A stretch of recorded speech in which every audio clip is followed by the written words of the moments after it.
Assalamualaikum warahmatullahi wabarakatuh. Teman-teman mahasiswa semuanya, materi fikih ibadah pada pertemuan kali ini adalah konsep dasar fikih ibadah. Ya, pentingnya mengkaji konsep dasar ibadah adalah untuk menyamakan persepsi agar kita nggak beda-beda pemahaman tentang fikih ibadah yang akan kita pelajari. Oke, ini singkat-singkat saja ya. Yang pertama adalah pengertian fikih. Ya, kita tahu fikih itu artinya adalah pemahaman. Surat An-Nisa ayat 78. Silakan nanti dicek sendiri ya. Artinya Bismillahirrahmanirrahim. Famaliha ulail qaumi la yakaduna yafqahuna hadisa. Itu yafqahuna hadisa, di situ artinya pemahaman. Kemudian terminologinya ilmu yang menerangkan tentang hukum-hukum syar'i yang berkaitan dengan perbuatan mukallaf yang dikeluarkan dari dalil-dalilnya yang terperinci.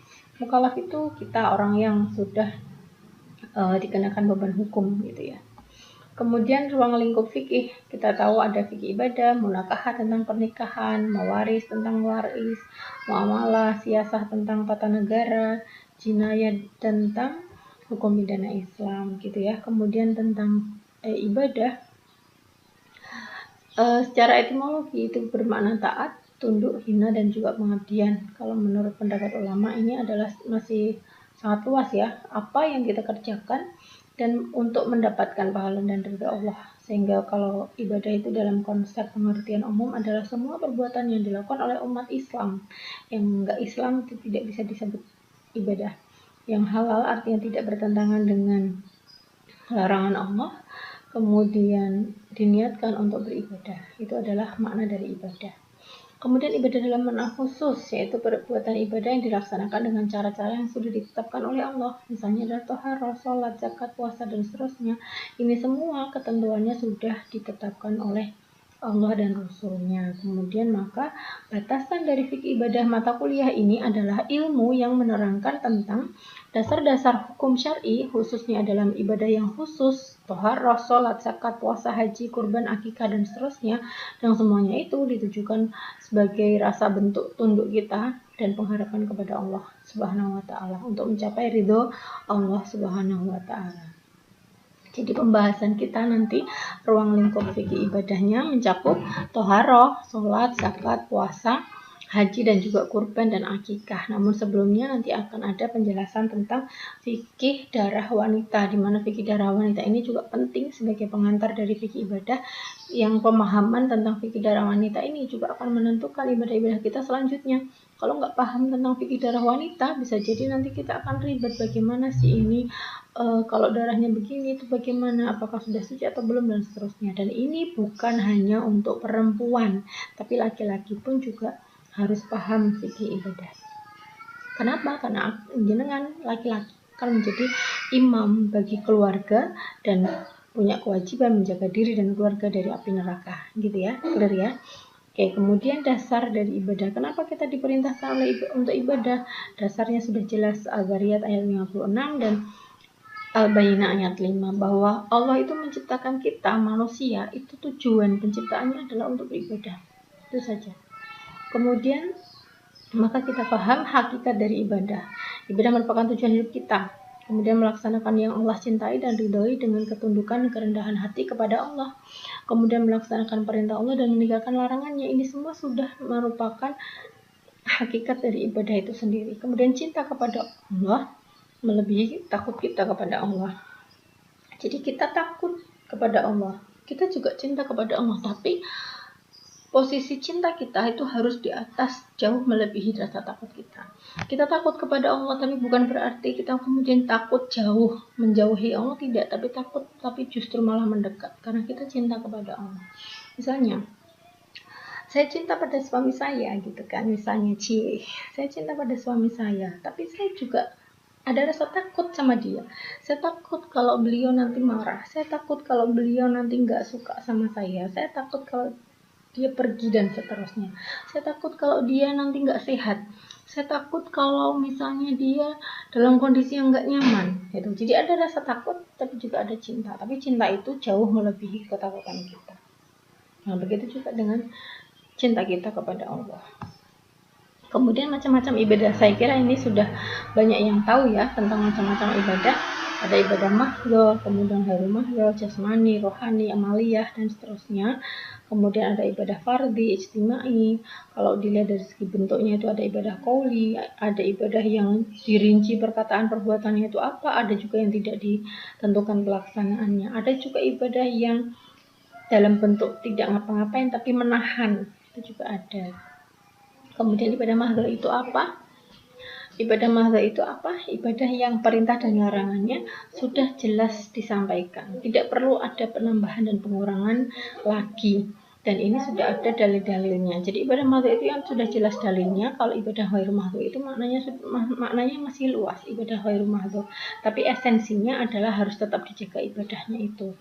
Dan teknis atau bentuknya itu menyesuaikan situasi dan kondisi setempat. Artinya ibadah mahdhah itu hubungannya antara seorang hamba dengan Tuhannya. Kalau ghairu mahdhah itu selain hamba dengan Tuhan, tapi juga melibatkan interaksi atau hubungan dengan sesama manusia yang lainnya. Contoh ibadah mahdhah, di sini dibatasi, ada mahdhah muqayyadah yang dibatasi, ada juga mahdhah yang ghairu muqayyadah. Ibadah mahdhah yang dibatasi, wudhu, tayamum, mandi, dan seterusnya. Ini wudhu itu sudah ditentukan, yang dibasuh yang mana, tayamum juga sudah ditentukan. Kita nggak bisa mengurangi, misalkan dikurangilah wajah nggak usah, atau ditambah punggung juga, nggak bisa. Ketentuannya sudah seperti itu. Mandi besar, adzan, dan seterusnya. Ini ibadah mahdhah yang muqayyadah. Ada juga ibadah mahdhah yang ghairu muqayyadah. Zikir, perintahnya adalah zikir, tapi bagaimana itu yang diucapkan, berapa kali, kapan itu dilaksanakan, itu tidak ditentukan secara pasti. Jadi itu diserahkan kepada manusia itu sendiri. Kemudian sedekah juga tidak ditentukan batasan-batasannya. Kalau ibadah ghairu mahdhah tadi ya, yang hubungannya antara interaksi hamba dengan makhluk yang lainnya, dengan dasar tidak ada dalil yang melarang. Jadi selama tidak ada dalil yang melarang itu, ibadah ghairu mahdhah itu ya tetap saja boleh. Sehingga perbedaannya, kalau ibadah mahdhah itu rumusannya misalnya karena Allah dan sesuai syariat, kemudian ibadahnya semata-mata adalah hubungan dengan Allah saja, keberadaannya harus berdasarkan syariah, tidak boleh mengurangi, tidak boleh menambahi, tata cara pelaksanaannya juga harus sesuai dengan pola Rasulullah, dan asasnya adalah taat dan bersifat suprarasional. Kadang ada ibadah yang tidak bisa diterima akal, kenapa sholat kok begitu, kenapa kok wudhu pakai air, kenapa kok tayamum pakai debu, kenapa haji seperti itu, kenapa kita nggak boleh pakai haji misalnya ditambah rukunnya lari sambil jongkok atau bagaimana gitu.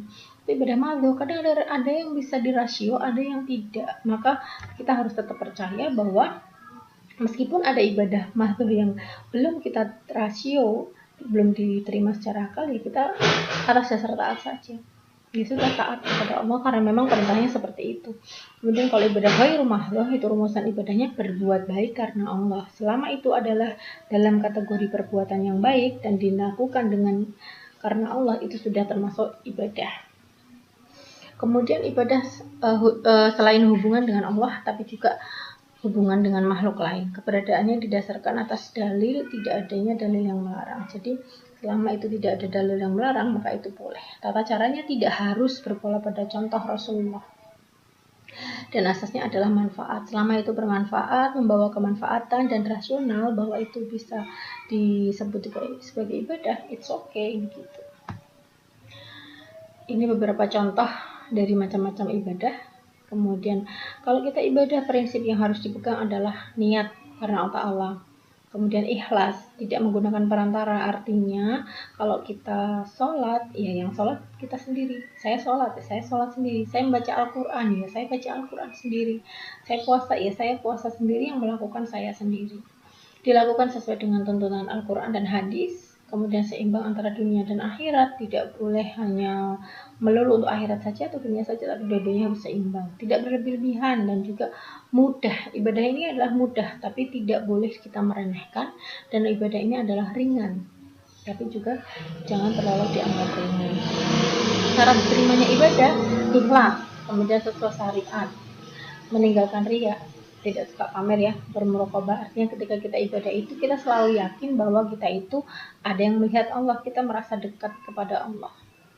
Dan kenapa kita beribadah tadi sudah disampaikan. Ini adalah sebagai salah satu-satunya tujuan penciptaan manusia, yaitu untuk beribadah. Kemudian ibadah juga sebagai wujud syukur, konsekuensi janji kita kepada Allah. Kemudian ibadah juga merupakan tugas yang ditanamkan oleh Rasul.